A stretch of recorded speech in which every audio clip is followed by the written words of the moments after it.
What's up, guys? This is Julio from Language Athlete. I hope you guys are rocking it like a boss and are ready to learn some cositas in Spanish.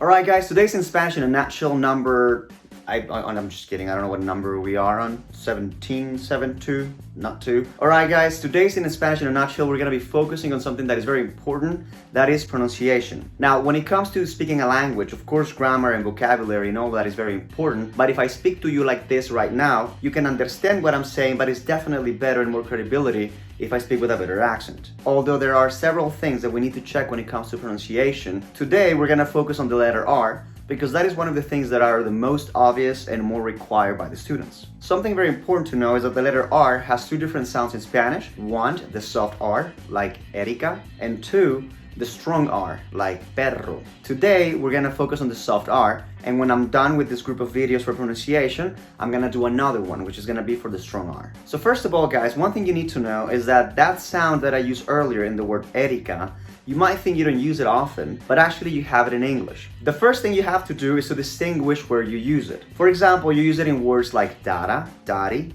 lettuce, and words in general that have a double T. Now, if you're from England, you might pronounce these words a little bit different. So you might say things like lettuce, but I'm sure that you can find a word where you use that sound. It could be diggity, it could be madam, it could be padam, but wherever it is that you use that sound, make sure to say it and distinguish it very well so you can start repeating it. Perfect. Now that you have that sound, the second thing that we have to do is to start transforming that word into another word in Spanish. For example, the word Erika. Let's suppose that the word that you say in English that has that sound is the word lettuce. So you write the word lettuce, or at least put it in your head, lettuce, and you put the word Erika on top of it. What you're gonna do now is little by little transform the word lettuce into the word Erika, having the double T instead of the R. So you get, for example, lettuce, then you change it into lettuce, then you change it into lerik, then you change it into lerica, and then you change it into Erika. This might be a little bit weird to do, but believe me, it works if you take the time. Once you've been able to say one word, for example, Erika, I recommend you to stay on that word for a while. I'm not talking about a year, I'm talking about 1 minute, so that you can really anchor that sound. You start saying Erika, Erika, Erika, and make sure that you understand how you do that sound. If you notice Erika, the sound of the R, it's like, think about it like whipping it, like in the movie 50 Shades of Mexican. Or gray, whatever you want to call it.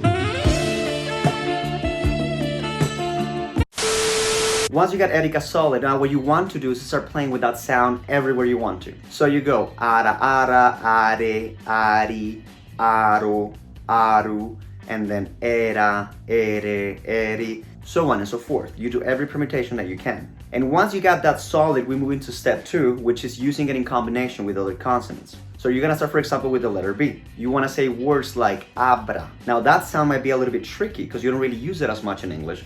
So what you can do is split it or make it slower to make it easier to handle. So instead of saying abra, you put A-B-A-R-A, abara, or you just put a long space, A-B space R-A, abra. And little by little, you go eliminating that space.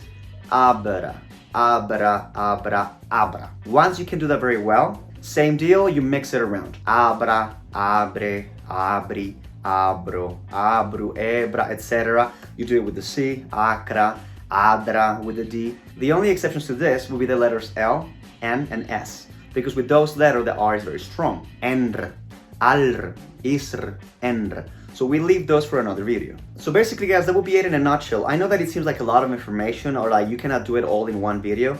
That makes a lot of sense. I invite you to take the video part by part. Try to do every exercise that I explain in the video, little by little. I can assure you, you're gonna improve it in the future. Other than that, guys, I don't have much to say about pronunciation of the R. I'm gonna be making 3 or 4 more videos about pronunciation within the following weeks. So keep checking our videos to get that info. And of course, guys, what we do is teaching. So if you're interested in taking our courses or our workshops, make sure to visit languageathlete.com where you can see all the information of the services that we offer, or you can just send us an email and we'll respond to any question that you have.